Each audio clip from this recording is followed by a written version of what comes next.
No, there is no mystery. He get in and he never came out.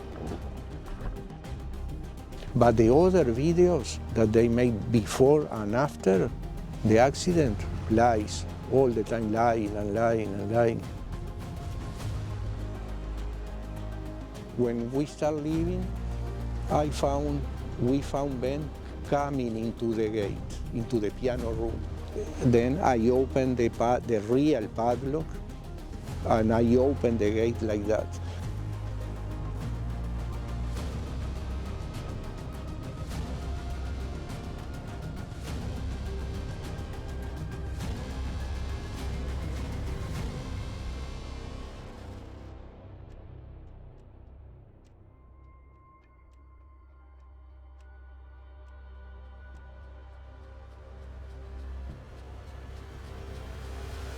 Well, my name is Eduardo Taran, and how long I have been diving? Since the early 60s.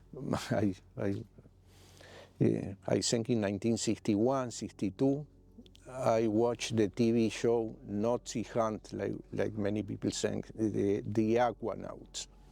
It's a TV show, I believe, older than Sea Hunt, black and white TV. And well, it's when I started diving. I was lucky because my parents have a house 2 blocks from the beach in South America, in Uruguay. And well, I spent most of the time learning, diving, reading, making our own diving equipment with my neighbor, Jorge Raffo, and his father, the Captain Raffo, was looking and teaching us about. And what is when I start.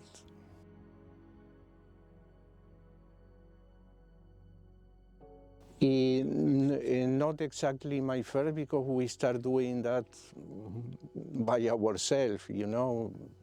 Almost every nice day we used to go to the beach to start diving. First mask, fins, even no snorkel. And well, then we start trying to build our own diving equipment and watching the TV show and dreaming about. That's why we start with 8, 9 years old.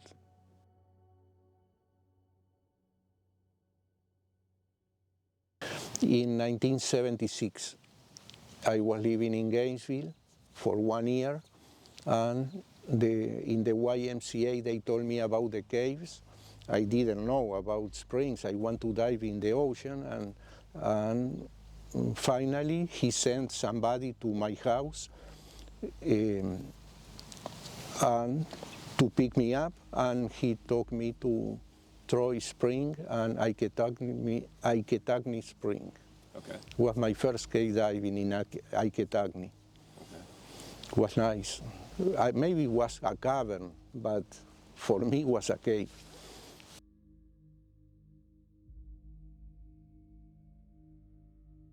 Well, in Little River, the first time that I dove Little River, on the way down, I look on my left a small round cave, and I saw, okay, on the way back I will explore that.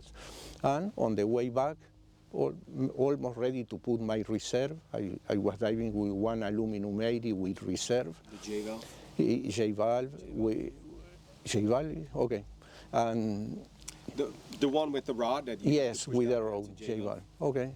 With no pressure gauge, no VC, nothing. Okay. And then on the way back, I decided to explore that tunnel. And I was hoping that it's only a short tunnel and dead-end cave, but no, it kept going and going and going, and was cool because the bottom was mud, but was crystal clear, and the catfish was coming to me. And when I saw that that tunnel kept going, I decided to turn around. And then when I saw that the water was black, You stirred up the... yes, black, completely black. And I was diving already with my reserve. And then, well, I did it without visibility. And then until I start seeing some light, that was sunlight because that cave is close to the entrance.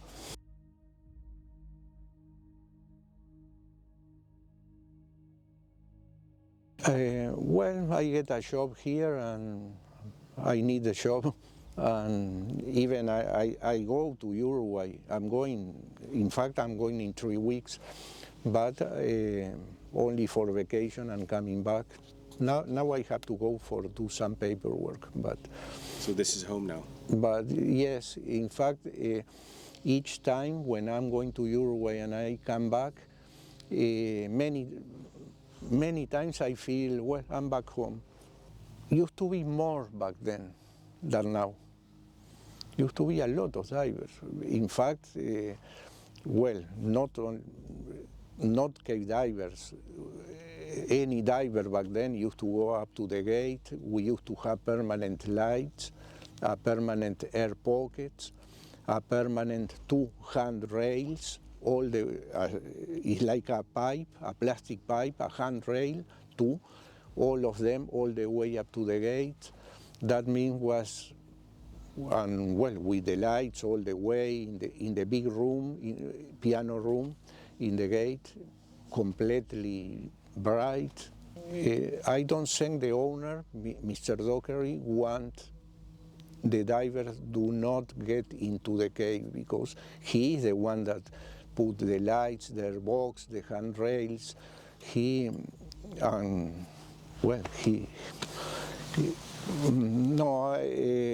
The lights and the handrails and the airbox has been removed maybe 4 years ago, 3 years ago, because Mr. Dockery was already, he was not here, he passed away long before that. If he were here, we still have the lights, the box, everything, and the cave was very safe with all those devices. In fact, he told me many times that since he put all the stuff, we didn't have an accident. Only Ben McDaniel was the first accident, since we put all the lights and the box. Well, when we set the airbox in the cave, my friend V. Cranford died because of a heart attack, setting up the box. But after that, we never have another accident.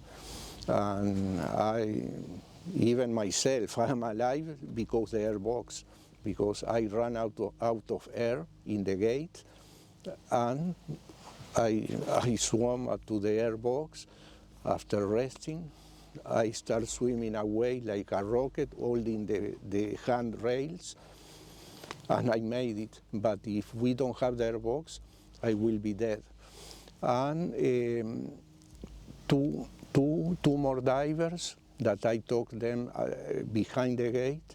I put them in the airbox to recover his breath. They was almost blacking out, and the airbox saved their lives.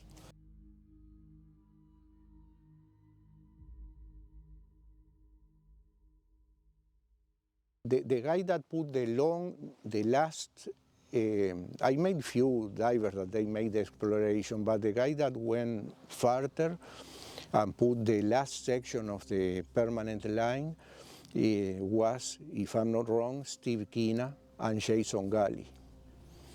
The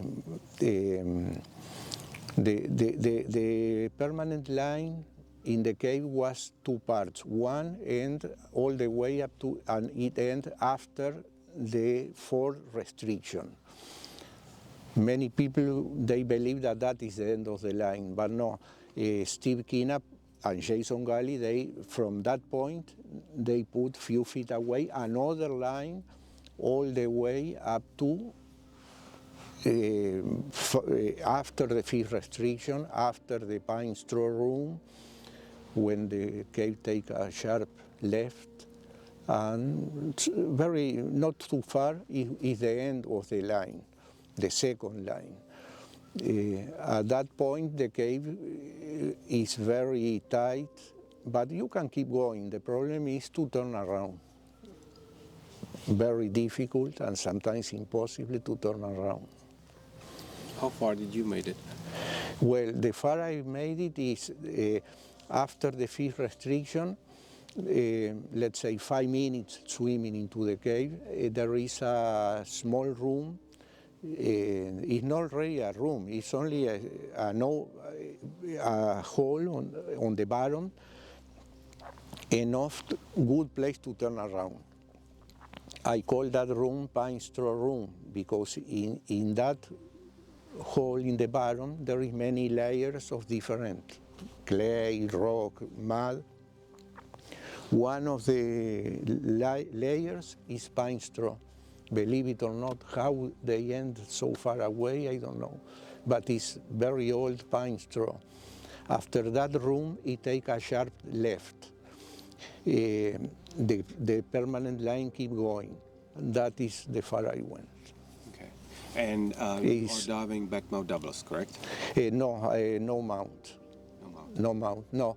Back then, when I made one of the maps, Jason Gully made one map, 2 maps. I made another after Jason Gully did. Somebody before Jason Gully and Steve Kina, somebody made another map, each map a little longer. Back then, the only way to pass the third restriction was with no mount.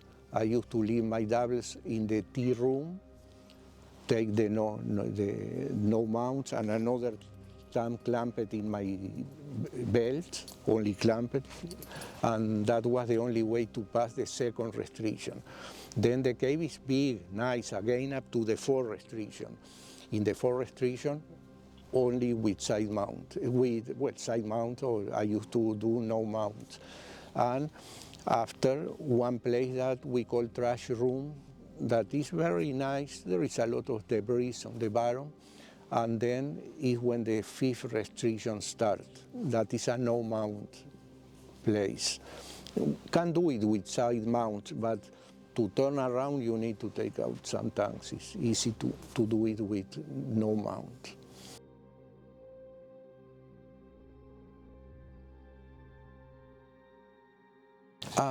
Here many few thousand, but in Uruguay I already have few thousand because I was working in the water. Yeah, you're a commercial diver. What about Vortex? I don't know. I never counted, but a few thousand, yeah, because in 25 years, most of the time working here,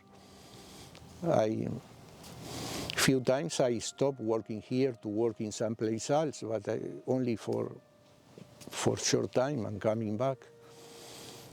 And no, I never count the dives, but I remember that in Uruguay I stopped counting when I have already 5,000.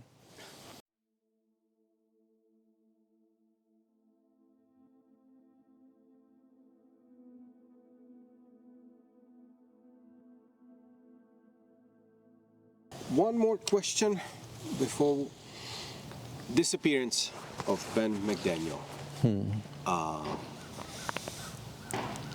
Ben McDaniel, it's a guy that used to come here and used to dive here, and one day in 2010 he disappeared. Yes. So let's talk about who he was before we go to the disappearance. If I remember correctly, there's a documentary made by Jill Heinert. Yes. About Ben. It's called Ben's Vortex. Yes. Very nice documentary. But just to recap, what we know, or what I know, if I'm wrong, correct me. At that time, in 2010, the property was divided because there was a new owner and there was the original owner, the Dockery family.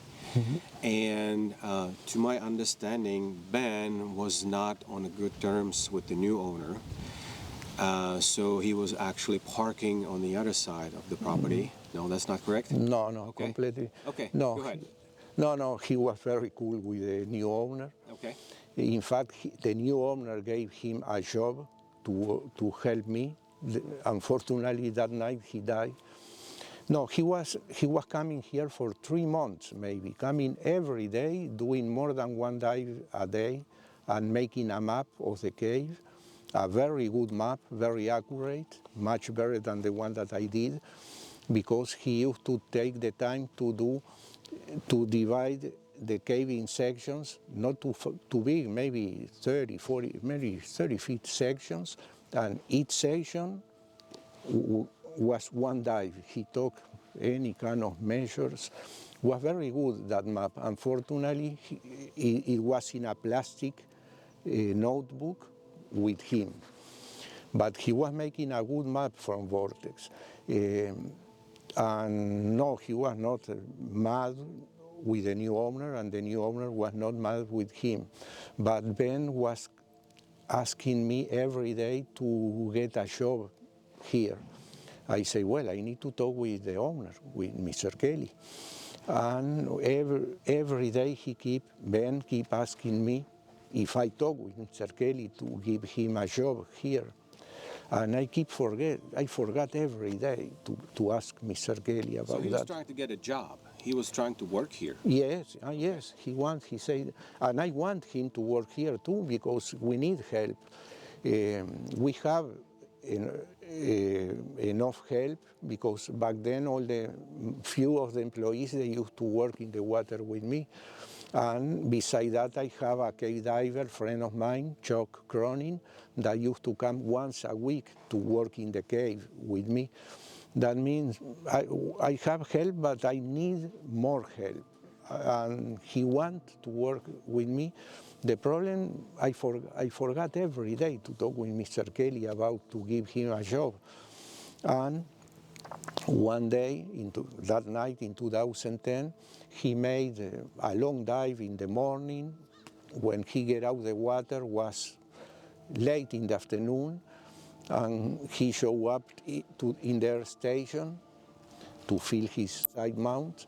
The filling station? Yes, I was in the air station because he showed up to fill his tanks, and in that air station, because he wants some more oxygen, he wants 27%, and then I have to do it over there. And then he asked me again, did you talk with the owner about my job? And I said, I forgot, but look, Mr. Kelly is over there, let's talk with him. I took him to talk with Mr. Kelly, and then I went back to keep filling the tanks. I let them talking. Well, when I finished to fill his 27%, how he want, I came to the other station to fill his aluminum 80, 3 more tanks with air. Then I filled them here. He left them here. I was filling his tank with air and my tanks with air, because we supposed to do some show in the water. And then when Ben showed up, came very happy, and he said, well, Eduardo, I get the job. Yes, Mr. Kelly told me that I start working with you. Well, he was very happy. I said, oh, okay, good, we start tomorrow. He said, no, I want to start today. I'm going with you now. What are you going to do? I say, no, I'm going with Chuck Cronin to fix the lights in the piano room, to nail the lights in the ceiling. We are already 2 people doing 1 people's job. We don't need.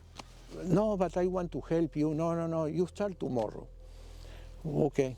Then I'm going to do a dive later. Okay. When I was in the piano room with Chuck Cronin, nailing the lights in the ceiling and on the sides too, because the lights need to be changed once in a while. That way we was installing new lights. When I was there, I decided to look the gate, because we keep thinking how Ben can bypass the gate without the key. He was doing that for months, bypassing the gate. I knew, and in fact I found his notebook in the permanent line. When he was making the map, he used to leave overnight with a clamp the map clamped into the permanent line. And then I found the map. I was looking the map with my flashlight. It's cool. I put it back in the line.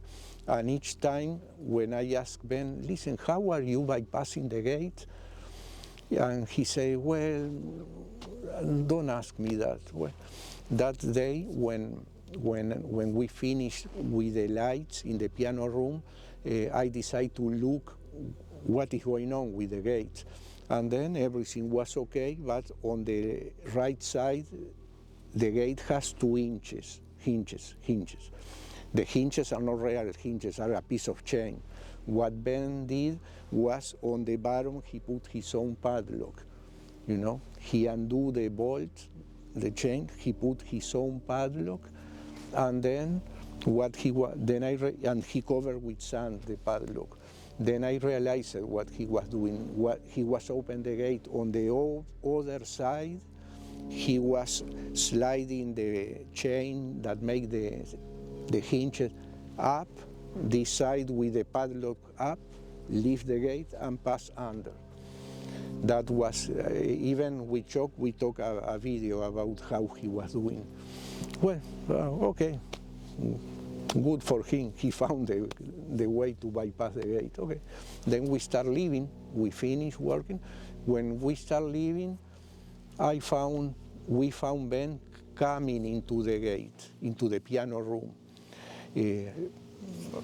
Well, we say hi. We keep going out, and he keep going in. Then I changed my mind. I turned around. I went with Ben up to the gate. I showed Ben his own padlock. I take out the padlock from the sand. It's like to say, I know what you are doing. Then I opened the real padlock, and I opened the gate like that. Why I did that? Because I think his way to leave the gate and pass under is kind of dangerous. The gate can fall over you. And can get stuck? Yes, I think it's kind of dangerous, and then that's why I opened the gate for him. Then I opened the gate, he passed the gate, he said bye, and I turned around and I went with Chuck to start our decompression. By the time that we finished our decompression, we was not very deep, we was at around 100 feet. But by the time we finish our decompression, Ben should be starting his decompression, but didn't pay too much attention because Ben was doing sometimes 5 hours dive total with decompression. Then when we went out of when we finished our decompression, we came out, and when we was coming out of the water in the steps, Chuck asked me, why do you open the gate for Ben? And then I told him, well, because his way to pass the gate is kind of dangerous. Okay, well, when we was going out of the water, a family of divers, they come to us and they ask us if we found a light, that they lost one of their lights. It was a dad, little children, and a family, all of them divers, not very little teenagers. And they say, did you find my light? I lost it. And then I have no air. And then Chuck has some air on his tanks. And he said, I still have some air. I am going to look for your light. He went to look for the lights, maybe up to the entrance of the cave and in the basin. He didn't find the light. He told the guys, no, I didn't find it. I told them, okay, but tomorrow I have to work here. I will look for the light. You know what happened? Your light maybe was off when you lose it. Yeah, maybe so. And then now I realize that back then Ben should be doing his decompression, and he wasn't. But I forgot about Ben at that point. We get out the water, and we went to drink coffee into my trailer and look the video that Chuck already talked about Ben bypassing the gate and everything. We was looking the video, and okay, we finished our coffee, Chuck left, and I went to sleep.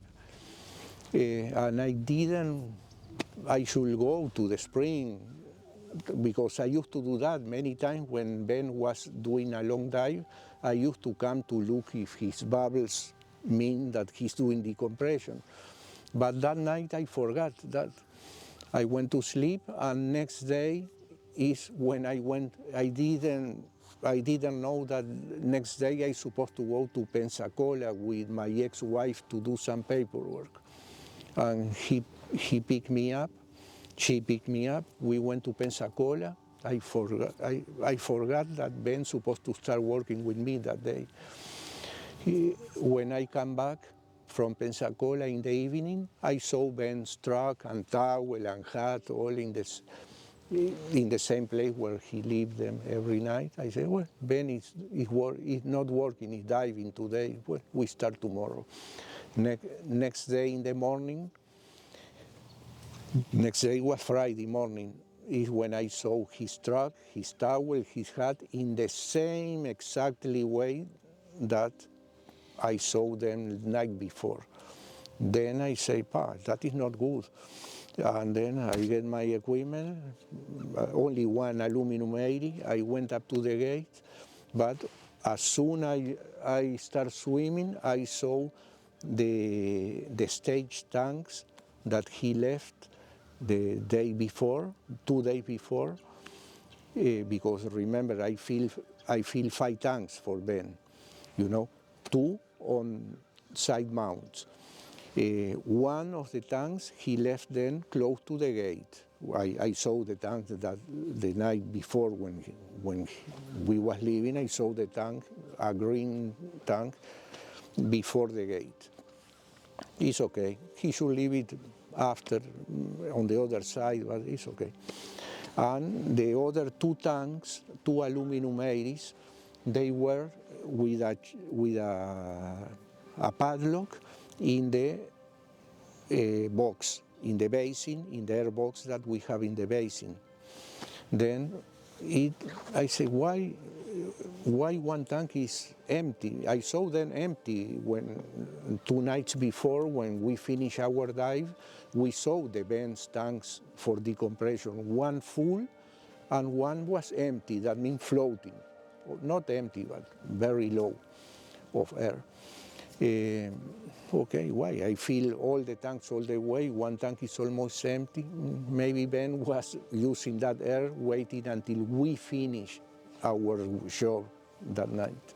And he didn't want us to see how he was bypassing the gate. Maybe, and that's why one of the aluminum 80s was almost empty. I saw them with Chuck. We left. And 2 days after that is when I saw the truck, the towel, the hat. I went to the water, and I saw the tanks in the same way that he left them 2 days ago. One full, one empty. Oh, that is not good.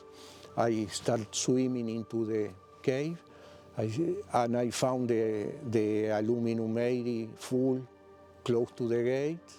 I say again, that is not good. He never touched, he never used it.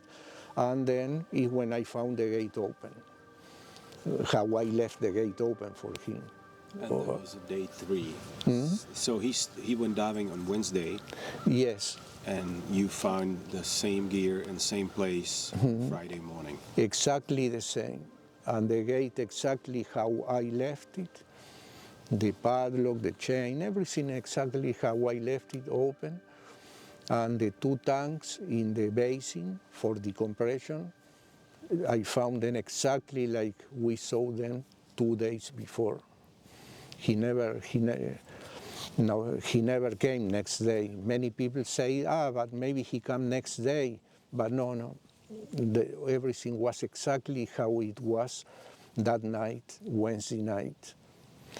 Okay, so what happened next? So you realized he never touched his gear? Yes. His truck was in the same place, everything was the same way.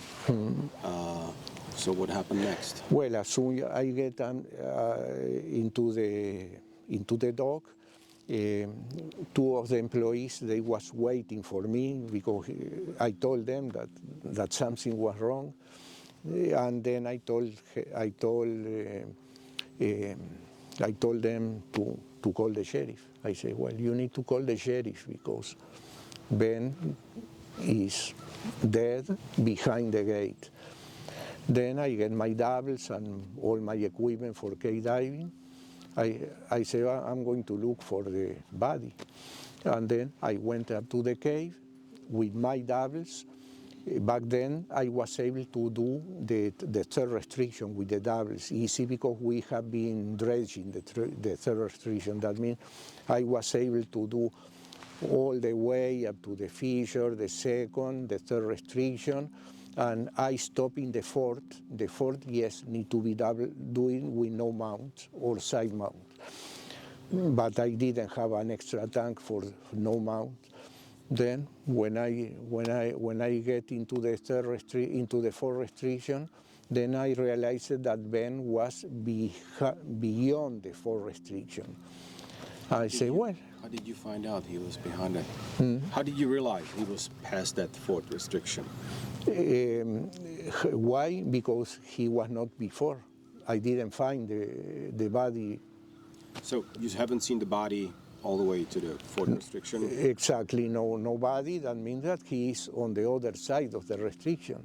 Any signs of him being there, moving stuff, running reel, or clipping stuff to the line? I mean, 3 days since the original dive, if there was a silt out, it was probably clear.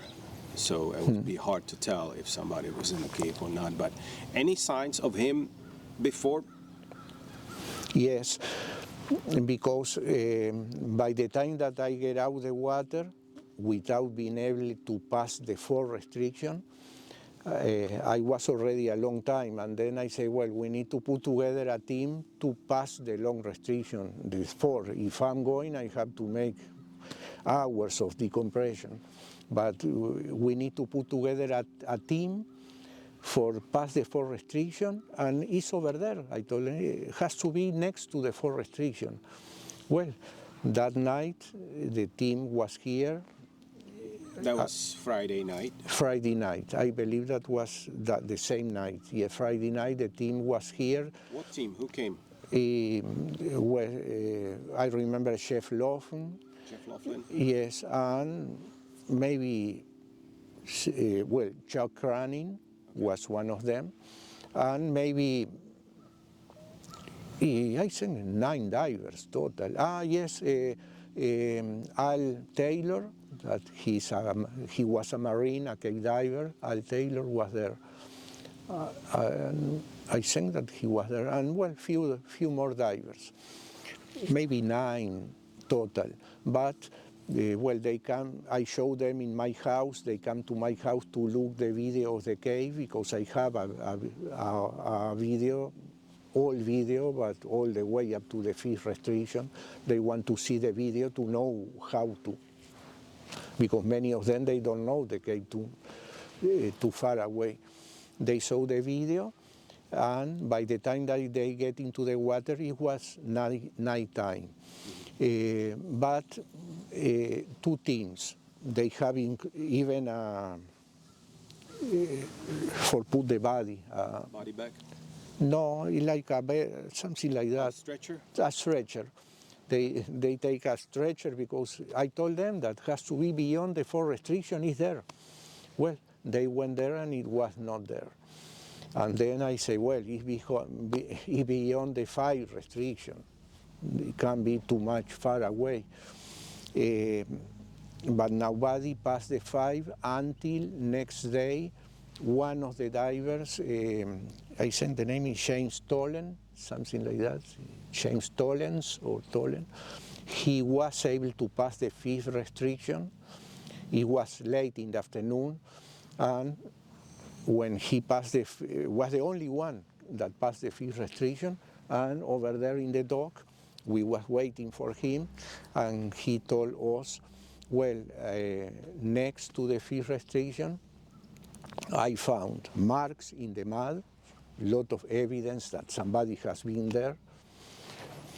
And I know that they were not mine because I was there, last time I was there was a long time before, months before.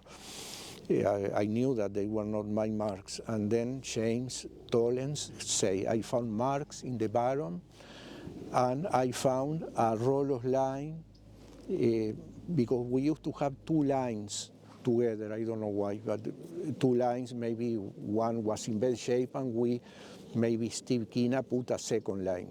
But one of the lines was broken and was all the time loose. And each time when I was there, I say, well, I need to do something with that line, it's loose.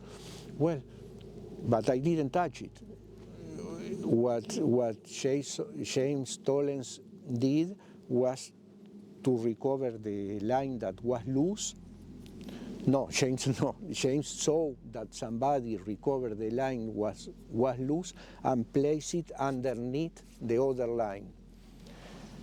He said that, James Tollens. I found a line like that, a roll of line, placed it underneath the second line. And then when he said that, I said, no, that was Ben, because last time I was there, the line was loose. I was thinking to do something like that, and I never did. Then I realized that Ben is the one that did that with the line and placed it underneath. Then when I went there, not that day, days after that, I went there, and yes, I saw what James Tollens told me. I saw the roll of line, placed it careful underneath the permanent line. I saw the marks on the bottom that James Tollens was talking about, and I didn't see Ben. Then I remember how difficult it is to turn around in that cave. Then I think, I'm sure that what happened to Ben is he kept going, because it's easy to keep going, it's difficult to turn around. And I saw, well, maybe it's close to the pine straw room, but in the pine straw room he will be able to turn around. I think he took the sharp left, the cave turn, make a left turn. I think he did that. And then is when Steve Kina came, because Ben's parents, they hired Steve Kina to go up to the end of the line, because Steve Kina was the one that put the line. And when Steve Kina came with his own compressor, a lot of equipment, and another diver, Susan Sharples, I think was her name, he made the exploration. He didn't find Ben, but he was diving no mounts. He said, I'm 99% sure that Ben is not there. And I said, well, but he is there.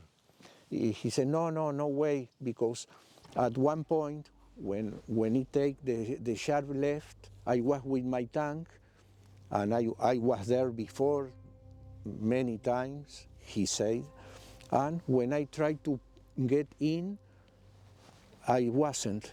I think the cave fall, and that's why I pushed my tank, and I wasn't able to keep going. And then it's because Ben Buddy was there, that's why he was able to push his tank next to the sharp left turn.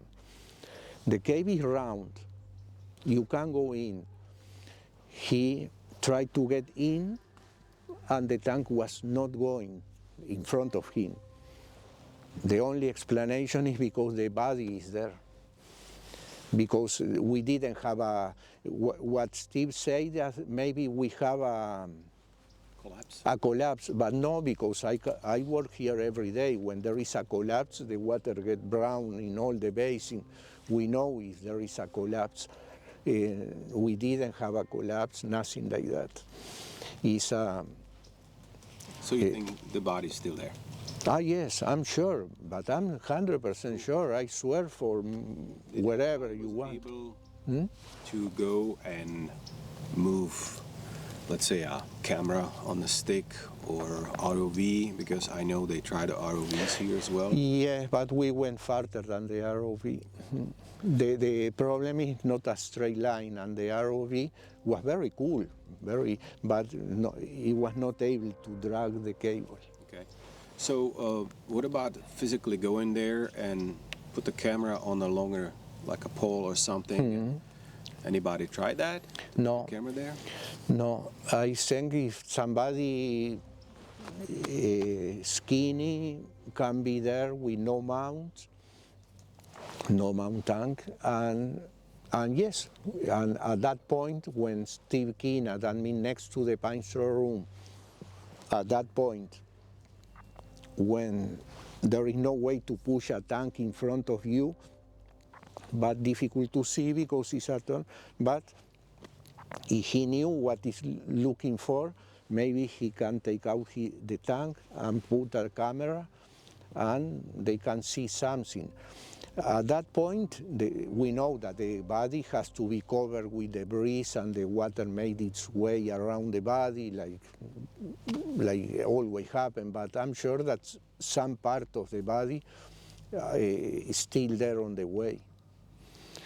Interesting point, because something similar happened in Texas when two divers disappeared in a deep cave and they were never recovered, and then slowly body parts were washed out. Okay, so it's 2024, almost end of the year, but it's been 14 years since he disappeared. Don't you think if the body's there, A, it will decompose, and B, the equipment will, maybe start getting washed out with the flow, maybe a piece of suit, maybe a fin, something will probably get out of the cave eventually, 14 years later, but nobody ever finds it. No, but Ben was with a full semi-dry with the front zipper, with the hood. The hood was part of the suit. That means the head is not going to come out like it happened in another accidents, that the head get loose and start rolling in the bottom with the flow. But we have very slow flow back then. At that point, it's over there. It's very slow, the flow, and the head is not going to come apart because the hood is part of the wetsuit. And well, the boots and fins are part of the wetsuit too, because even if the boots are separate, but it's not, I don't know if they are going to get loose, separate from the body. The water is very cold, and the only I found, one day I was close to the gate, far away from, but I found a t-shirt, a piece of t-shirt floating, coming from the cave diver. He used to come very often, and he took the t-shirt to analyze, but no, it was not Ben's. And myself, I'm not sure if that night he was wearing a t-shirt. But it's very, very unusual that a piece of t-shirt come from the cave. So, what was the official result from the investigation? Well, the sheriff department showed up. I know they had numerous teams trying. Even later on, they had special dogs. Yes. Trained for look for the dead bodies. So, what was the official statement from the? Well, the dogs. Only a few days after the accident, the dogs found evidence in the creek or in the water that it was something decomposing. Sure, can be a dead fish, but the dogs, they found the evidence. The trainers, they told me that. The water samples that we took, we should keep taking water samples and take it to the health department too, but I don't know why we didn't.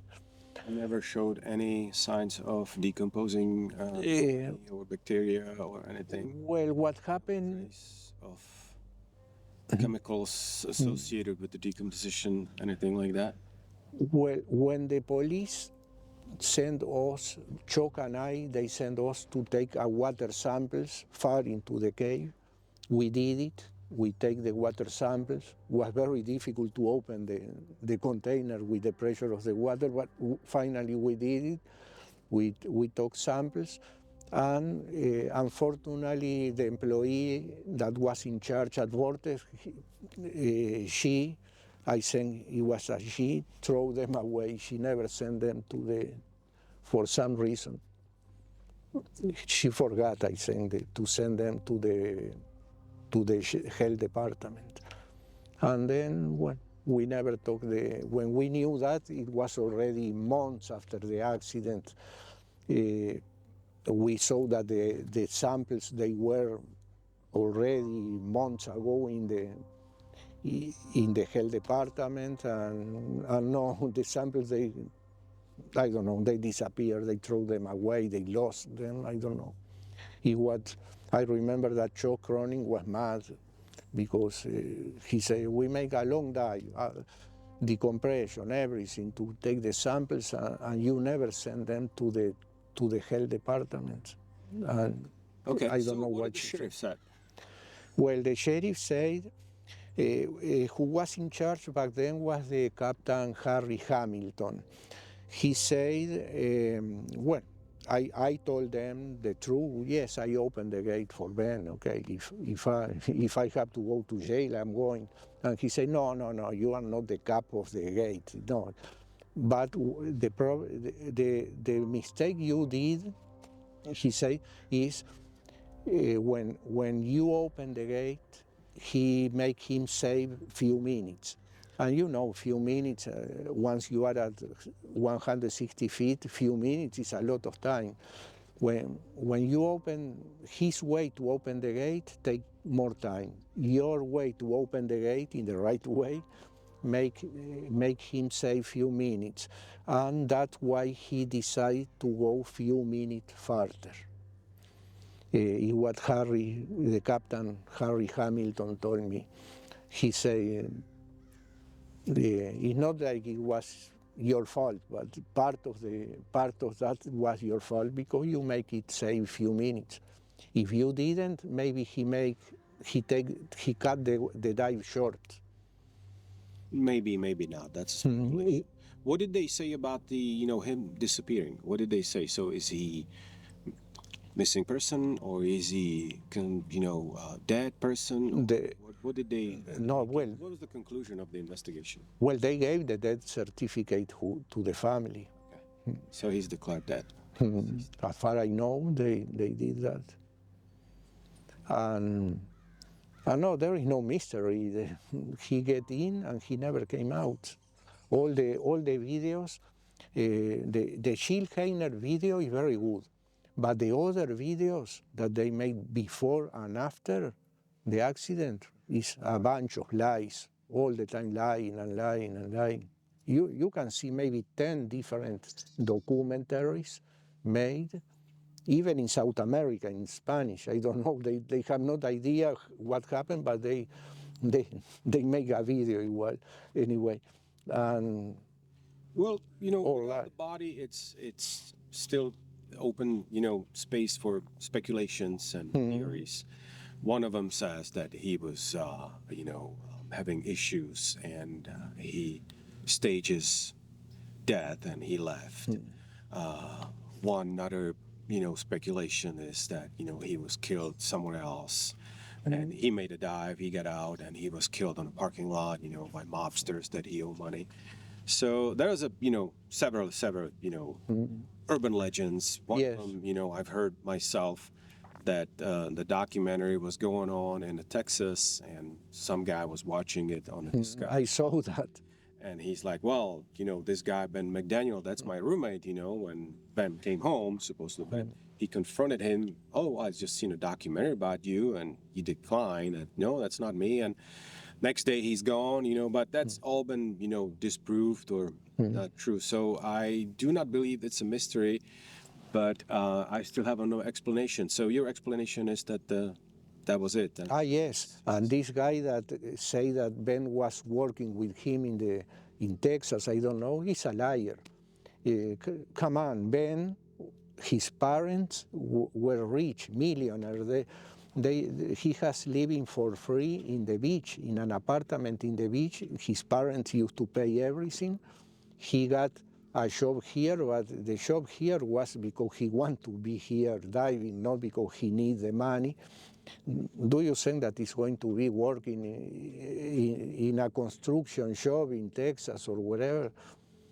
No, probably not, especially these days, with the technology and face recognition software scanning your face, on each highway, every airport, every pretty much convenience store these days. So probably not. Okay. And he was living a dream life. That means money, an apartment in the beach, condominium, in the beach, diving here every day. I don't know why, but he liked to dive here. He didn't go to too many places. He kept coming here, maybe because the map, his idea was to finish the map that he was doing. And one more question. He was not getting the key because he was not full cave certified. And that's strictly you have to sign at the shop, get your certification. Yes. And get the key. Okay. So when they discovered, or you discovered that the trucks here, everything was there. One more question. All the clothes, including shoes, were there? Yes, everything was on its place, exactly how he left them that night. Beside that, he left the dog his dog in the apartment. So the dog was still at the beach house? Yeah. When the parents came from Tennessee, Kentucky or Tennessee, where the parents came and they went to the apartment to see if Ben was there. No, but the dog was desperate after a few days alone in the apartment. Okay. And so there is no mystery in that. No. It was it's so easy to get into the cave and then decide, okay, it's time to turn around and not be able to turn around. In that point where he is, if you don't find a place where to put your feet, your fins and your feet, you don't turn around. No way to back up because the cave is not a straight line. It's very...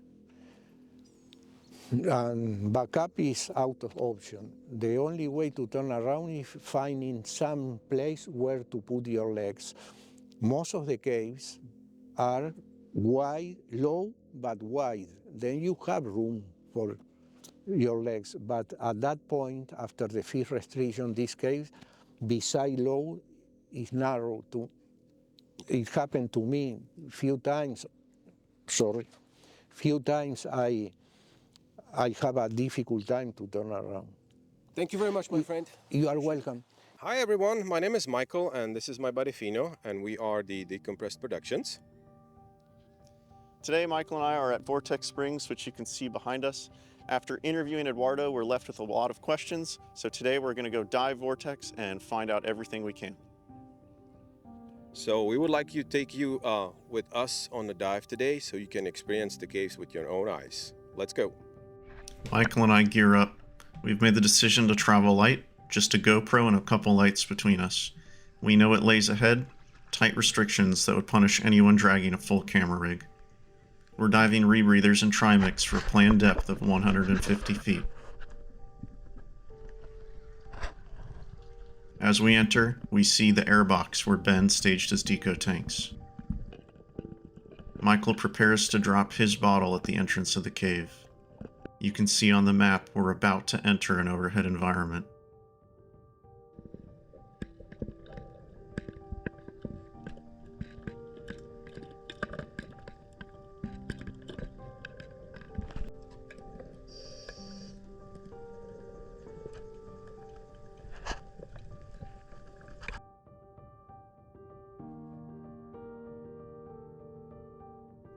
We've now entered the piano room.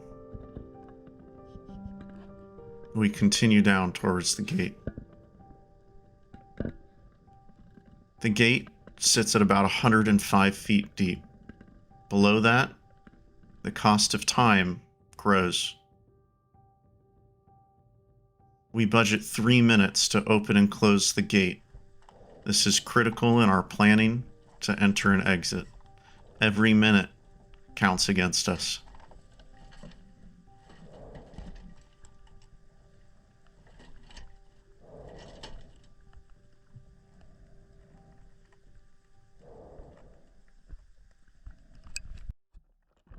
I take the lead, pushing past Michael. The dive begins to get serious.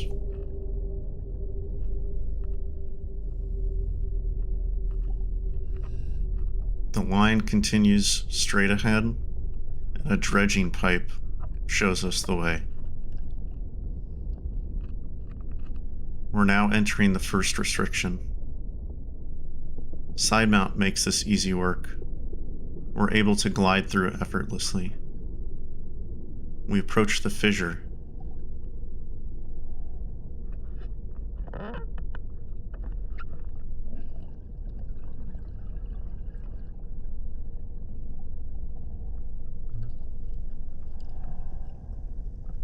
We exit the fissure. As we round the corner, we catch a glimpse of Ben's memorial plaque.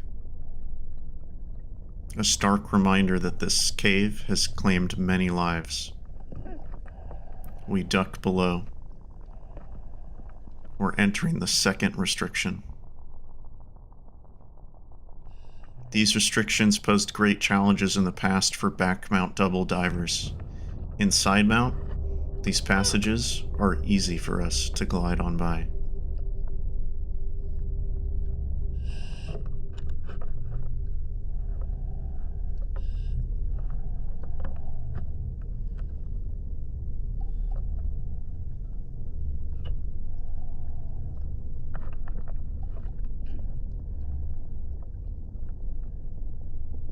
As we exit the second restriction, we're about to enter max headroom.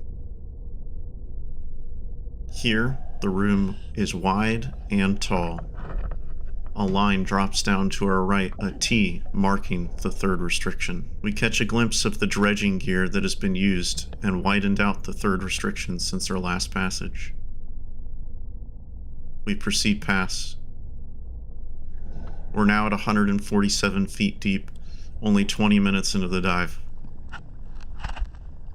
Every minute down here counts against us, one or twofold. The helium in our loop adds clarity to our thought, a luxury that Ben did not have diving air.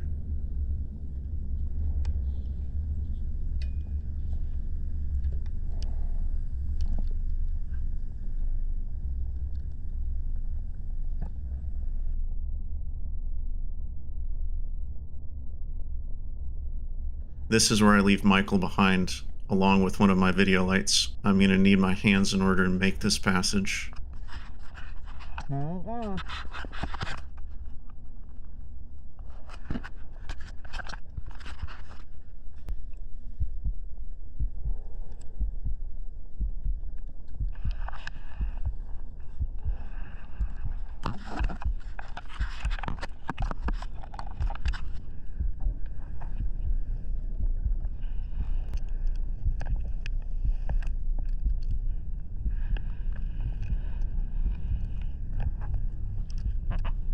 I use my feet on the ceiling to push forward an inch at a time. My loop hoses from my rebreather, plowing sand forward.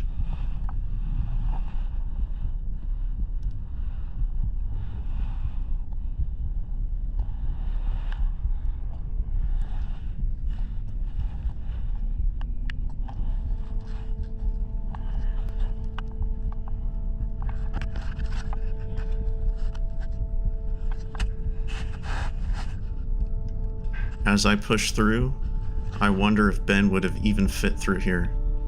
We know Michael can't.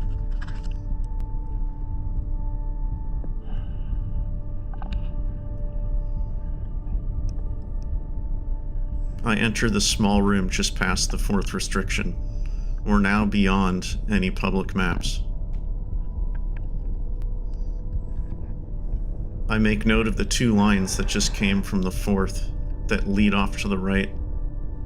This causes a line trap, and I need to be aware of it for my exit so I do not get stuck like those before me.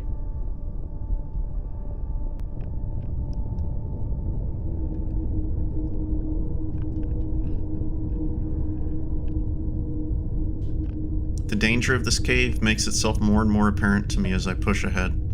Sharp rocks, jagged edges, clay and silt on the bottom being stirred up with every movement I make. I think about my exit and how difficult it will be.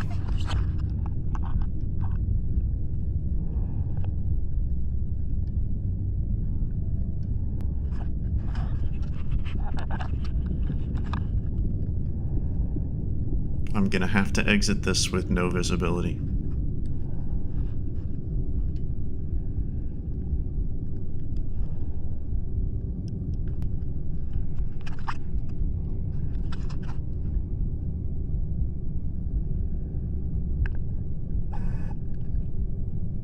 I look ahead, and I see 2 lines, one of them leading to the 5th restriction. My camera work is shaky. I focus on the task at hand, making a safe dive.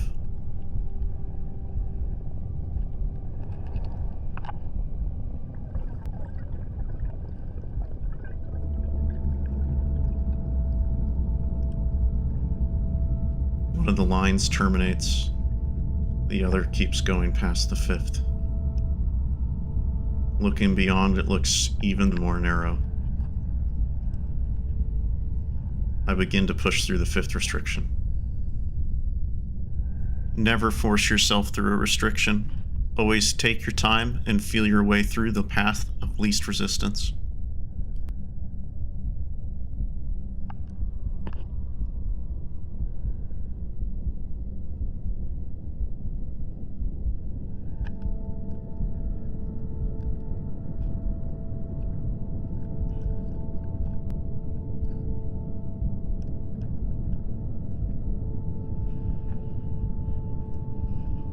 I make it. I'm able to continue pushing past.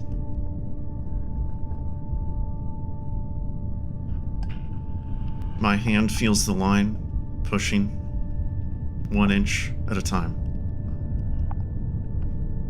The silt on the bottom is making things worse. Behind me, the silt is billowing out of the cave.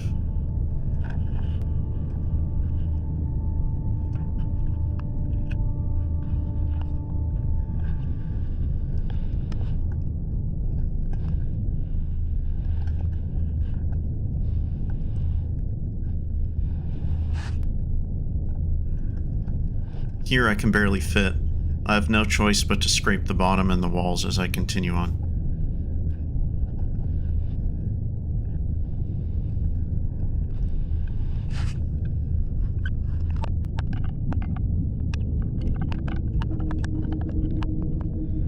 Every bit I move forward, I think about my exit. I'm gonna have to navigate this all by feel.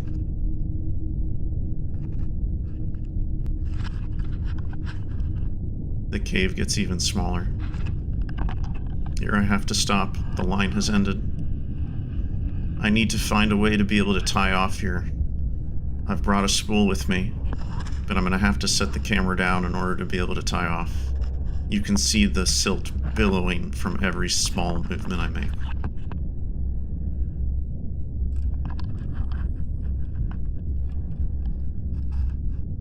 My head pushing against the ceiling. There's not much room here for error or for me. I've tied off and I'm able to keep going.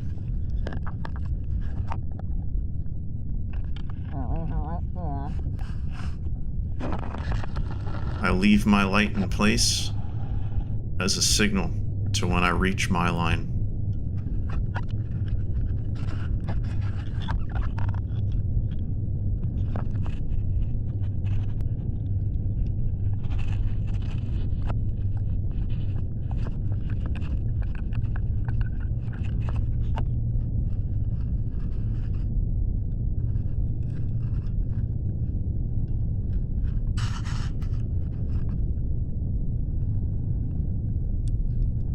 I've reached what I believe to be the pine straw room.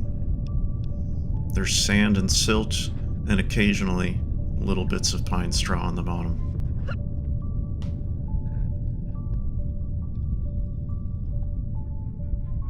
Beyond here, the cave keeps going. No line in sight.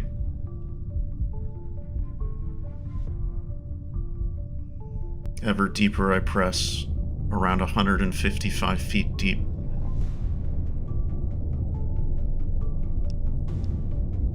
I keep looking ahead, assessing whether or not I'll be able to turn around. The thoughts in my mind keep racing, and I hear Eduardo's voice in my head.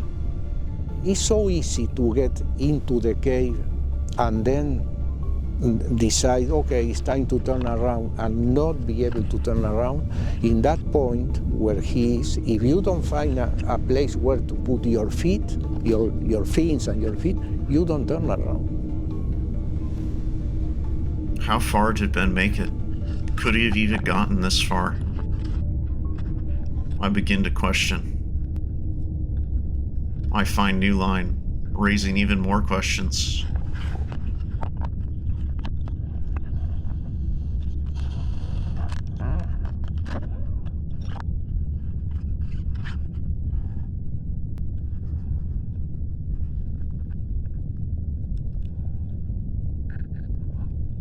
I'm shocked by how small this cave is getting. I make the decision. The cave is getting too small, and I've been here too long. Smoke of silt has been billowing out of the fourth restriction for 10 minutes. Michael has been waiting for me.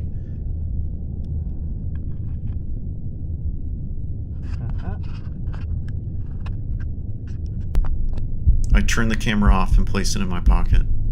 I'm going to need every ounce of training, skill, and concentration I can muster in order to safely exit. I'm finding my way out blind. The silt has completely blocked all of my visibility. I put every inch of line back on my spool that I've laid as I find my light. Clipping my light and my spool back on my BCD, I'm thinking about that fifth restriction. One hand on the line, one hand protecting my head, and feeling through the passage for the right area to pass by. I get stuck, blind, in the fifth restriction. I'm going to have to take my time to feel my way out, a benefit only this rebreather can afford me right now. A clear head from the helium, and I pause for a moment. I take a breath. I feel all the way around the restriction. I find the area that I passed through in, and I push. I make it now to the 2 lines that will lead me through the fourth restriction. I can feel the passage getting low again, and I catch a glimpse of Michael's light through the silt, and I hear Michael's voice through his rebreather, which I interpret as, "Are you okay?" I yell back, "I'm okay." My left hand on the line now, on my way out, I get stuck again in the fourth restriction. Blinded by the silt clouds, I remember the line trap, but I overcompensated and I was too far. I back out and try again, never pushing too hard. I pause for a moment and I think about those who have died in this very restriction, right here, attempting what I'm doing now. I make another effort. I find a portion a little bit wider, and now, finally, I'm able to push through. I make it. Michael and I get on the line together. I grab his knee, and we proceed out and touch contact just like we've trained and he teaches. We make it all the way to the third restriction, and we can finally see a little bit more ahead of us. We're safe. Okay.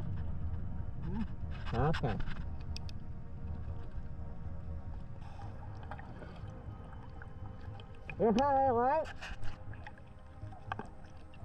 Okay. Okay, thank you. We continue out, the visibility continues to improve, and we now have to start the hour and a half of decompression we've gained from this adventure.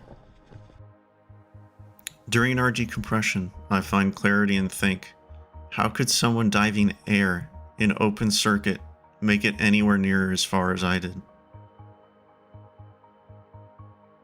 I wonder if Ben even made it there. And if he did, how much further he was able to make it. Is anyone ever going to find him? Is he even there? Well, unfortunately, I didn't make it to the end of the line. I got to the last point where I could safely turn around, and then Michael and I exited no viz with some difficulty, got stuck in a couple of restrictions on the way out. Fortunately, using a rebreather, I had all the time in the world to figure my way out, unlike a couple of other folks who've been in that cave and were not so lucky. I know I have a lot of questions that I want to still have answered.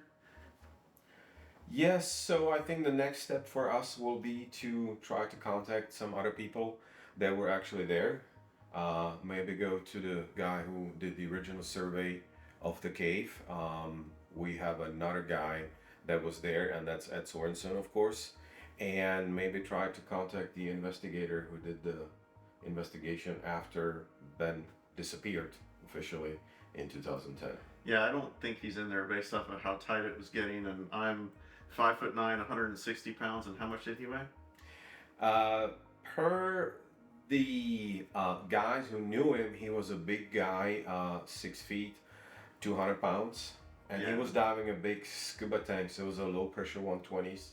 Yeah, Side mount.